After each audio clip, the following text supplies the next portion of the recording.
For decades, South Africans have found innovative ways of pulling their financial resources together for a rainy day. Whether it be for funerals, weddings, December holidays, or school fees, communities have created and sustained their own ways of saving outside of financial institutions that they have been excluded from.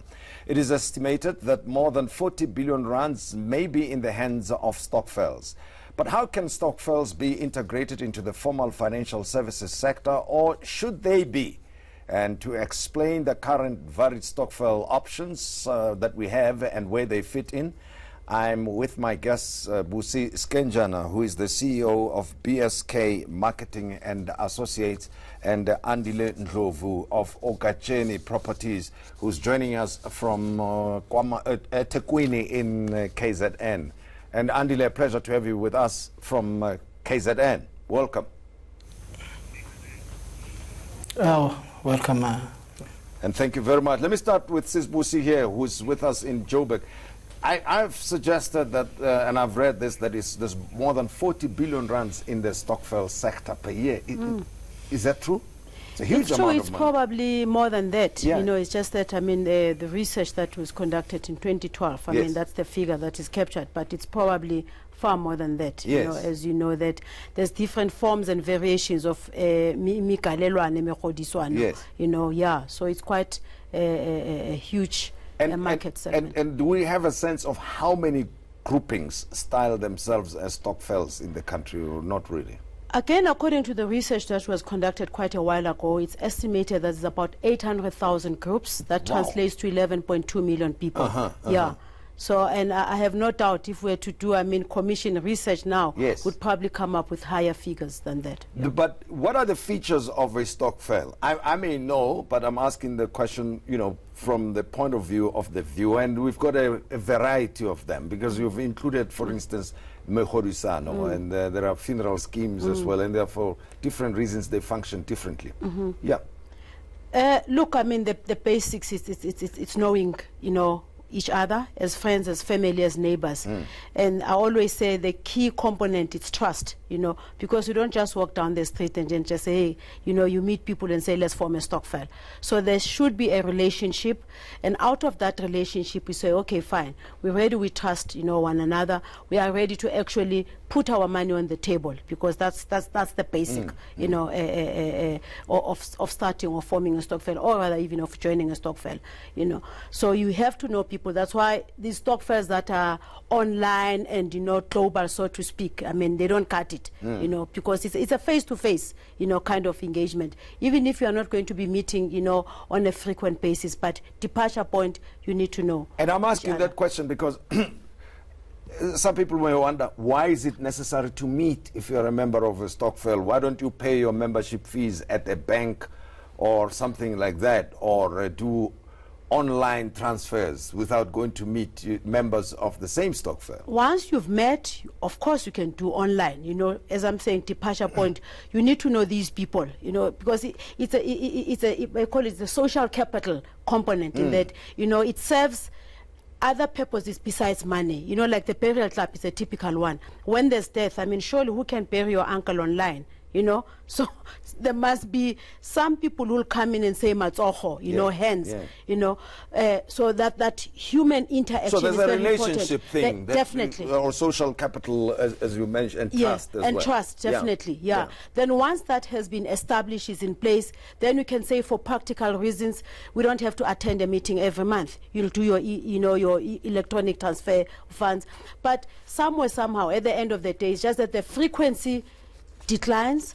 Then you'll probably meet once every 3 months or once a year. You know, you do your online banking and exchanging money, but face-to-face interaction, knowing these people that you are in a Stokvel, you know, and remember, you still have to have a conversation. Why are we in a Stokvel?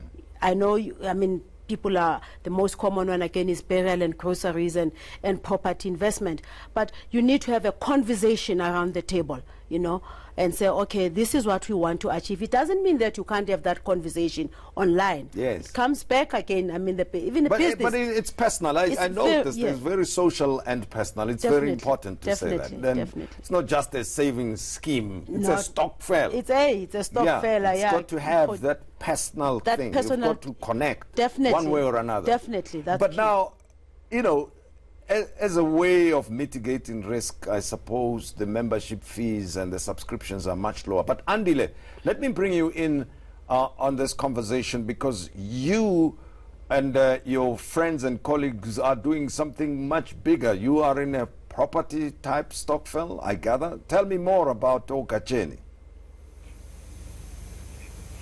Yeah, Tim, we are in the property Stokvel. It's a new initiative that has gathered and measured two concepts that have been there for quite some time, from property investment clubs that has merged with the concept of the Stokvel mechanism. So property Stokvel, it's about people sharing the same common goal, mindset to set within the goal of property investment, development and acquisition. Well, you know, how different are you from, let's say, timeshare? How does yours work compared to, let's say, a typical timeshare scheme? Okay. Again, it gets to the culture that has been instilled for property Stokvels. The mechanism is still instilled, so we are a Stokvel that is gathering nationally. So our difference is we still have that touch of the culture, the traditions of the Stokvel, where we come together, share ideas, besides being administered by Okacheni as a whole. How many members do you have, and how much do you need to join? Members that we have, currently we have 500 members, and we have two segments. The first segment is the main one, that is the minimum of 3,500 membership that is paid. And then the other one is the youth one, which we call the youth Stokvel, where members gather and for crowdfunding reasons to acquire property. So that one is from 300 Rand. And so far you have acquired properties? This year we have used this year as a capital generating exercise. So how this Stokvel works, it's that people need to put their funds in the pool. And then once the pool has funds, then we'll then acquire properties. What kind of properties are you looking at, and what is the point of acquiring properties? Is it to make money out of them, or to occupy, to own those properties? It's all about the same vision. It's to make money out of them, but also to assist members that can't afford to pay for 20 years. So as a Stokvel, we want to empower them by also using the same resources that Okacheni Services provides to ordinary members. So they will get houses that they will own title deeds. So two different segments into one. Well, obviously, we would wonder, when it comes to acquiring your own mortgage bond, for instance, compared to joining Okacheni, what is the difference? What advantage or benefit would I get? The difference, the difference here is that you have people within the same pool trying to or assist you in getting a house without going to financial institutions.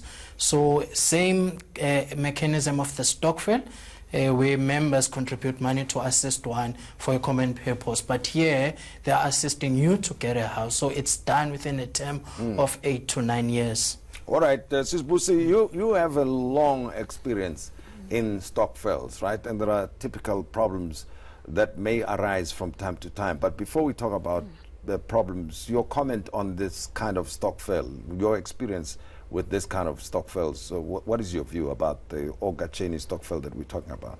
Look, in principle, I do support the property investment Stokvel, and for one reason, that we have to go beyond just being, consumers promoting the basic commodities.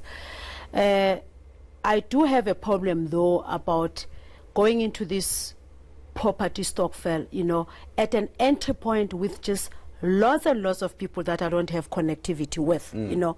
As I'm saying, I do support the model. As a matter of interest, I do belong to one Stokvel that is in property. And the principle is the same. We started being 10. We went through the process of, you know, buying a property. It's call it syndicated, if you like. You know, registered as a company, because now there's an entity component of it. Because remember, Stokvels by nature are not legal entities. Yes. Yeah. So if you are to go into a property Stokvel, obviously there must be an identity, and that would be a company. Then you register as a company. Of course, there are no limitation how many you can be in a company. Yeah. So I do support the property investment Stokvel, and But for then, investment. but then you get governed by company laws Definitely. and those Exactly. You considerations. get governed by company laws. You become a shareholder. You know, you go through the entire administration process. You know, and your contributions are guided by that. What you benefit out of that. So it has to be structured in such a way that, like any other company, if I'm a shareholder, I'm a shareholder. I've got a shareholder certificate. Then I don't have a problem with that. My issue would be if I'm a shareholder in this investment thing, but I don't have a document, you know, that gives me a recourse, you know, if things don't work well. So as long as everything is above board, whether we are 1,000 or 1 million, I don't have an issue. Yeah. But there must you must be mindful of those fiduciary responsibilities, definitely. duties, and requirements of the law. So, Andile, how are you dealing with those things, or how have you taken care of these issues that have been raised here? Those issues that have been raised, they are well cared for and catered for.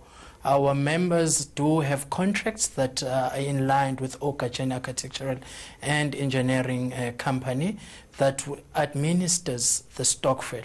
So all members that are contributing towards the Stokvel are in contract with Okajeni for Okajeni to assist them with those services such as property management, property acquisition and development. So Okajeni will be developing the houses, so they are liable for most of the things. Okay, so you are directly involved in the development of those properties yourselves? Indeed, indeed. So Okajeni is involved within those. Sis Busi, you know, talking about it, and it's this time of the year, a lot of people are going out to buy groceries, and others will be preparing for the new year to pay school fees for their children. But there are always issues somehow. People diligently would have paid their membership fees for 10 months, for 12 months, and come this time of the year, issues arise. What are the typical challenges that members face, whether it be on the side of the retailers or those they do business with, or amongst themselves? I know for sure there are two positions within Stokvels. Chairman and treasurer. Yay. Hey, those two. Yeah, and the secretary. And the secretary as well. Definitely. Yes. Actually, that's where the problem most of the time starts. You know, by these three people, the executive, most of the time they are the founders of the Stokvel, and they are the law unto themselves. Because some of them, you know, and so there's no transparency. A simple thing, like for example, at the end of the year, we've all contributed, let's say, 10,000 rands. But for month one, none of us have seen a bank statement, you know, because the chairperson sometimes will tell you that, no, bank statement is expensive. I mean, we know that there's a cost of pulling a bank statement. But surely in this day and era, there should be an easy way, you know, of saying, okay, at least bank statement cost us X amount, you know, just be transparent. And it's not for one member to decide. After all, a chairman is still an ordinary member, notwithstanding the position, right? Definitely, but some chairpersons regard members as their members. Definitely, you know, something like that. Exactly. So that happens. But I also blame Stokvel members as well. And I'm saying in some Stokvels, they just sit back and say, you are the chairperson. You know, we trust you. You know, you do whatever, almost whatever that you can do. And that in its own, I mean, it opens, I mean, you know, temptation to the executive now to, you know, to collude among themselves and say, you know what, Chairman, you are going through a rough patch in your life. You can give yourself a loan, you know, Come at the end of the year, chairman is not in a position to actually to replace, that loan that he had actually taken in agreement with the other executive. So that's one of the basic, problems that they have. And then another one is the hard cash, because unfortunately you still have Stokvels that want to touch cash. Now they will assign the chairman and the secretary to go to the bank to go and withdraw this cash. Look, there's two things that are likely to happen. They may be robbed genuinely, or there could be inside information, so that money does not come back to the Stokvel. Between the bank and where the money is supposed to be shared, the money disappears, and that happens year in, year out. This handling cash, the satisfaction that we've got cash in our hands, is one of the major problems. So on the side of the businesses that Stokvels deal with, because especially the grocery Stokvels and such related Stokvels, there are issues there, right? Yeah. That you'd like to highlight. I mean, tell me, I'm told people deposit money with the businesses or the retailers, and they've got to put in this money throughout the year, and that money may be used to capitalize a business. Definitely. Actually, for me, that's the sad part of the grocery Stokvel type. There's lots of them. And by the way, we need to acknowledge the fact that those Stokvels serve a purpose, because people are able to buy groceries in bulk and be able to feed their families for a longer period. But a lot of unethical things, in my view, are happening, in a sense that they go and deposit this money at store X, and that money, obviously, it does not generate any interest for them. Then two, some of them down the line, they feel that I don't want to shop at store X, I would like to go and shop at store Y. And then they are literally bulldozed into actually shopping at this store. Surely, Consumer Act should protect you to shop where you want to shop.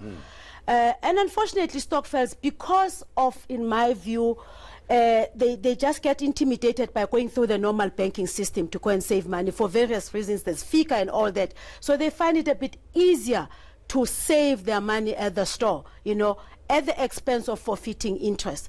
Then come the end of the year, some of the stores where I've been personally, it is appalling, the treatment that the Stokvels that get. Once they've received that money, some of these store owners, you wouldn't treat, even a dog, if I may use the word, Really? Somebody who's handing over cash. Somebody who's gets ill-treated in that. Definitely. Yeah. These are the Stokvels that have been supporting your store, not only by buying groceries, but by helping the store to actually generate this money, because I would imagine they're either investing it elsewhere or they're using that money to buy more stock. But at the end of the year, it is just disgusting at the least, and I hope one day we'll have enough time to actually go deeper into that. And then there's one part, they call it is what, Stokvel parties at the end of the year. Stokvels get invited to these parties because you are an important customer. And just imagine a classical example. If I were to mention one of the retail stores where you and I buy clothes, then you get invited and say, Mr. Modise, we're inviting you today. It's a party because you've been supporting us. You expect, as an important customer, you're going to be catered for, at least get a glass of water when you arrive. And then some Stokvels are being put in the warehouse, and then that's where you are being hosted as an important customer. Obviously, as you said, we need time to talk about Definitely. that. But ultimately, Stokvels do serve a purpose, and you think they need to be sustained going forward, or should they be brought into the formal financial services sector so we do away with some of the challenges? What do you think? Yeah, definitely. We have to now find ways of actually incorporating into the formal. But remember, we're living in a regulated financial services sector. It comes back to education. I think education is key. It's one thing to have this conversation, we're excited, we're emotional about it. Remember where Stokvels, if you take the demographics of a Stokvel, it's a grandmother, auntie, middle-lands, people who from basic, income, they manage to save, to accumulate this money. But they don't have the know-how in terms of just basic things like financial administration. Even the way they save money, wouldn't be talking about this grocery scenario, for example. So as soon as we get into the financial services sector, I think we need to be mindful in terms of developing. And you run an academy anyway. If you want to understand more how to manage your affairs, you can go to the Stokvel Academy. Is that correct? Definitely. In fact, the Stokvel Academy came about because of things that I've observed over a number of years, and said, look, Stokvels, in my view, and I'm not going to beat about the bush, they are exploited. not because they are stupid, because they just don't know better. Yes. You know, as I'm saying, a simple thing like even saving money. You know, we all know that banks have got different product offerings, but for some strange reason, Stokvel will take money that should be invested in a different product and put it in a product that is not yielding enough interest because they don't know. If anything, they probably even lose money in the process. Of course they do. Finding, Of course they do. Funding things they shouldn't be funding. Definitely. Busi Skenjana, thank you very much. Andile Ndlovu, let me give you the last word. So what do you recommend? To join you or go to the bank, and why? Tim, you'd have to join me because we are providing people with opportunities to own title deeds at a lesser rate and at a lesser time period. I would agree Stokvels need to be educated enough, and Stokvels are expanding, and it's a new dimension when it comes to Stokvels. We need to look at introducing technology into the Stokvels, managing transparency. Transparency is very, very important. Andile Ndlovu is president of Ogacheni Properties. Thank you very much. And Busi Skenjana, founder of Stokvel Academy, my guest here in Joburg. Thank you again, and good night to you. Thank you.